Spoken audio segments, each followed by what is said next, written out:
사랑하는 미랄교회 성도 여러분, 오늘도 하나님의 말씀을 읽고 묵상하며 기도함으로 우리가 마주하는 삶의 자리에서 하나님의 말씀으로 힘을 얻고 은혜를 누리시는 복된 하루 되시기를 소망합니다. 오늘 우리에게 허락하신 하나님의 말씀은 민수기 1장 20절부터 46절까지의 말씀입니다. 다 같이 살아계신 하나님의 말씀을 읽겠습니다. 이스라엘의 맏아들 르우벤의 자손 가운데서 군대에 입대할 수 있는 20살이 넘은 모든 남자를 각각 가문별, 가족별로 그 머리 수대로 하나하나 명단에 올렸다. 르우벤 지파에서 등록된 사람의 수는 46,500명이다. 시므온의 자손 가운데서 군대에 입대할 수 있는 20살이 넘은 모든 남자를 각각 가문별, 가족별로 그 머리 수대로 하나하나 명단에 올렸다. 시므온 지파에서 등록된 사람의 수는 59,300명이다. 갓의 자손 가운데서 군대에 입대할 수 있는 20살이 넘은 모든 남자를 각각 가문별, 가족별로 명단에 올렸다. 갓 지파에서 등록된 사람의 수는 45,650명이다. 유다의 자손 가운데서 군대에 입대할 수 있는 20살이 넘은 모든 남자를 각각 가문별, 가족별로 명단에 올렸다. 유다 지파에서 등록된 사람의 수는 74,600명이다. 이사갈의 자손 가운데서 군대에 입대할 수 있는 20살이 넘은 모든 남자를 각각 가문별, 가족별로 명단에 올렸다. 이사갈 지파에서 등록된 사람의 수는 54,400명이다. 스불론의 자손 가운데서 군대에 입대할 수 있는 20살이 넘은 모든 남자를 각각 가문별, 가족별로 명단에 올렸다. 스불론 지파에서 등록된 사람의 수는 57,400명이다. 요셉의 아들 에브라임의 자손 가운데서 군대에 입대할 수 있는 20살이 넘은 모든 남자를 각각 가문별, 가족별로 명단에 올렸다. 에브라임 지파에서 등록된 사람의 수는 45,000명이다. 므낫세의 자손 가운데에서 군대에 입대할 수 있는 20살이 넘은 모든 남자를 각각 가문별, 가족별로 명단에 올렸다. 므낫세 지파에서 등록된 사람의 수는 32,200명이다. 베냐민의 자손 가운데서 군대에 입대할 수 있는 20살이 넘은 모든 남자를 각각 가문별, 가족별로 명단에 올렸다. 베냐민 지파에서 등록된 사람의 수는 35,400명이다. 단의 자손 가운데서 군대에 입대할 수 있는 20살이 넘은 모든 남자를 각각 가문별, 가족별로 명단에 올렸다. 단 지파에서 등록된 사람의 수는 62,700명이다. 아셀의 자손 가운데서 군대에 입대할 수 있는 20살이 넘은 모든 남자를 각각 가문별, 가족별로 명단에 올렸다. 아셀 지파에서 등록된 사람의 수는 41,500명이다. 납달리의 자손 가운데서 군대에 입대할 수 있는 20살이 넘은 모든 남자를 각각 가문별, 가족별로 명단에 올렸다. 납달리 지파에서 등록된 사람의 수는 53,400명이다. 이 사람들은 모세와 아론이 각 집안에서 한 사람씩 뽑힌 이스라엘의 12 지도자들과 함께 조사하여 등록시킨 사람들이다. 이스라엘 군대에 입대할 수 있는 20살이 넘은 모든 이스라엘 자손이 각 집안별로 등록되었다. 등록된 이들은 모두 603,550명이다. 아멘. 오늘 본문은 하나님의 백성이 된 이스라엘 백성들을 각 지파별로, 각 가문별로 전쟁에 나아갈 만한 사람들을 계수한 본문이자 민수기의 첫 시작이 되는 본문입니다. 민수기가 시작되는 시간적인 배경은 이스라엘 백성이 출애굽하여 시내산에 있을 때입니다. 시내산에서 머무는 기간은 11개월 정도인데 여기서 이스라엘 백성은 자신들을 구원해 주신 여호와 하나님이 누구시며 하나님의 백성으로 살아가는 생활과 하나님께만 드려야 하는 예배가 무엇인지를 알게 되었습니다. 그러면서 오늘 본문의 말씀처럼 각 지파별로 인원을 계수하였는데요. 여기에는 두 가지 의미가 있습니다. 첫 번째는 출애굽한 이스라엘 백성들이 자신들을 구원하신 하나님께서 약속하신 약속의 땅을 향하여 이동하게 되는 진을 편성하는 것과 전투를 준비하기 위함입니다. 오늘 본문에 계수된 인원은 하나님의 백성인 이스라엘 백성들의 전체 인원 수가 아니었습니다.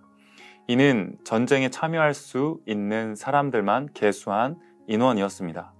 그렇다면 이스라엘 전체 인구는 오늘 본문에 계수된 전투에 참여할 수 있는 사람들보다 훨씬 더 많다는 것을 알 수 있죠. 이 많은 인원을 이동시키기 위하여 하나님께서는 성막을 중심으로 동서남북 각각 세 지파씩 진을 나누어 배치하도록 하셨습니다. 이를 통해 하나님께서는 약속의 땅에 들어가는 그 길을 이스라엘 백성들이 스스로 걷게 하셨습니다. 지금까지 인도하신 하나님께서는 이 많은 숫자의 인원을 진을 배치하거나 전투에 참여할 수 있는 인원만을 따로 계수할 필요가 없으신데 말이죠. 하나님의 말씀 한마디면 이스라엘을 위협하는 모든 적군은 하나님께서 물리치실 수 있음에도 주님께서는 그런 방법이 아니라 직접 그들이 자신들의 중심에 성막을 두고 백성들 스스로가 그 길을 걸어가게 하셨습니다. 왜 하나님께서 이렇게 하셨을까요? 바로 오늘 말씀 민수기 1장에서 결론이 되는 것과 동시에 하나님의 백성들이 살아가는 삶의 방식을 살아가게 하기 위함이었습니다. 민수기 1장 54절입니다. 이스라엘 자손이 그대로 행하되 여호와께서 모세에게 명령하신 대로 행하였더라. 아멘. 바로 하나님의 말씀에 순종하는 삶이 이스라엘을 구원하신 하나님이 원하시는 백성된 삶이기 때문입니다. 마치 전투할 수 있는 인원을 계수하였다는 이유만으로 이집트에서 400여 년간 노예로 살던 사람들이 갑자기 전투에 능한 사람들처럼 그렇게 전투를 치를 수 있을까요? 전혀 그렇지 않습니다. 숫자가 아무리 많다고 하여도 그럴 수 없다는 사실은 불보듯 뻔한 사실입니다. 이스라엘은 구원을 받은 것도 하나님의 은혜였고 지금 시내산에 올라 자신을 구원하신 하나님을 알게 된 것도 은혜였습니다. 구원에 있어서 이스라엘이 무슨 대단한 것을 한 것도 아니고 대단한 능력이나 특별한 무엇을 가지고 있는 민족이었기 때문에 구원받을 자격이 있는 것도 아니었습니다. 그저 하나님의 언약 안에 부르심을 받은 은혜뿐이었습니다. 하나님이 이루셨고 하나님이 하신 일을 자신들만 누리는 것이 아니라 세상에 전하는 제사장 나라로 하나님이 삼으신 것이죠.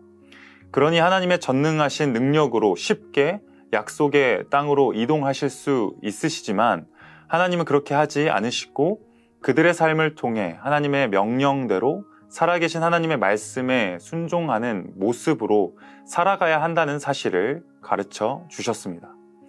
우리의 삶도 마찬가지입니다. 예수 그리스도의 십자가 은혜로 구원받은 것은 나 자신의 어떠한 특별함이나 자격으로 받은 것이 아닙니다.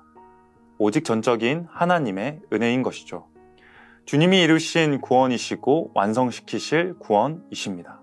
하지만 구원받은 현재의 나는 그 구원의 감격 아래에 하나님의 자녀된 기쁨을 누리며 살아가야 합니다. 나를 구원하신 하나님께 감사하며 드릴 수 있는 것이 무엇이 있을까요? 바로 하나님의 말씀을 따라 순종하는 삶인 것입니다. 하나님께서는 다른 특별한 무엇을 원하신 것이 아니라 하나님의 말씀에 순종하는 삶을 기뻐하시는 것입니다. 그러니 우리의 걸음걸음을 인도하시는 하나님의 말씀에 더욱 귀 기울이며 순종하는 복을 누리시기를 축복합니다. 두 번째는 신실하신 하나님의 언약이 성취되었다는 증거가 바로 하나님께서 계수하게 하신 첫 번째 인구 조사입니다. 하나님께서 부르신 이스라엘의 조상은 누구였을까요? 야곱 그 이전에, 이삭 그 이전에 바로 아브라함입니다. 하나님께서는 아이를 낳지 못하는 아브라함 가정을 부르셔서 자손에 대한 약속을 주셨습니다. 바다의 모래와 같이 하늘의 별과 같이 그 자손이 많아지겠다고 하셨던 그 하나님의 약속이 오늘 보시는 본문의 숫자처럼 정말 말도 안 되는 어마어마한 자손들로 채워주신 하나님의 약속이 이루어진 사건인 것입니다. 아브라함과 이삭을 보았을 땐 과연 하나님께서 얼만큼이나 자손을 주실까라는 의문이 살짝은 들 수 있을 것입니다. 그러나 오늘 본문에서는 이미 그 숫자가 손가락으로 셀 수 없을 만큼 많아졌음을 확인하게 하셨습니다.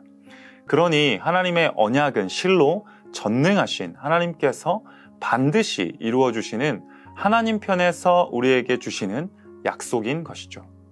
하나님의 약속은 포기되어지지도 번복되어지지도 않고 반드시 이루십니다. 시대를 지나면서 퇴색되지도 않고 오히려 더 밝히 빛나면서 결국 예수 그리스도를 통해 이루어 주시는 것이죠. 이 언약은 단순하게 이스라엘 사람들에게만 해당되는 것은 아닙니다. 우리 역시 이 언약 아래 하나님의 백성으로, 하나님의 자녀로 부르심을 받았습니다. 이것이 얼마나 큰 것이냐면 오늘 계수된 지파를 살펴보면 이스라엘 지파가 12지파가 아니라 가만 세어보면 13지파가 아닌가 하는 생각이 들게 됩니다. 왜냐하면 레위 지파가 빠졌기 때문이고 요셉 지파가 2지파로 에브라임과 므낫세 지파로 괴수되었기 때문입니다. 하나님께서는 지파 중에 이스라엘을 속량하여 여호와 하나님만을 섬길 지파를 따로 두셨습니다. 레위 지파만큼이 빠졌다는 것을 현실적으로 보면 그만큼 군사력이 떨어지는 일일 수 있는 매우 비효율적인 일인 것처럼 보일 수 있는 것이죠.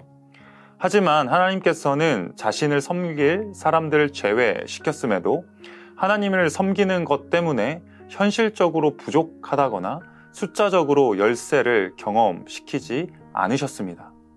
이 말이 무엇일까요?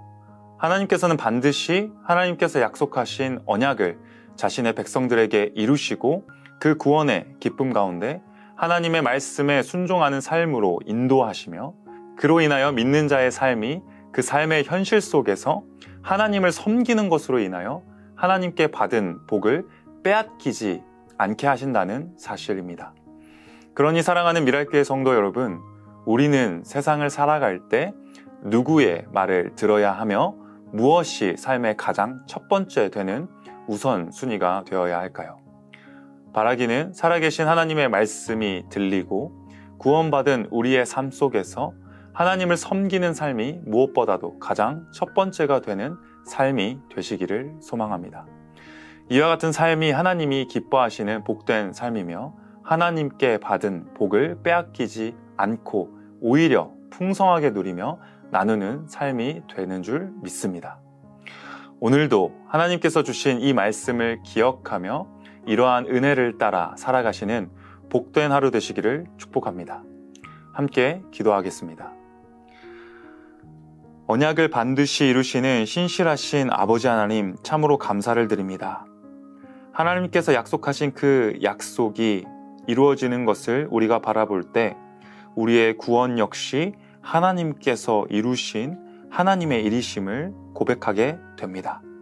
우리의 삶을 인도하시는 분이 하나님이시며 우리의 삶을 살아가게 하시는 분도 하나님이심을 믿습니다.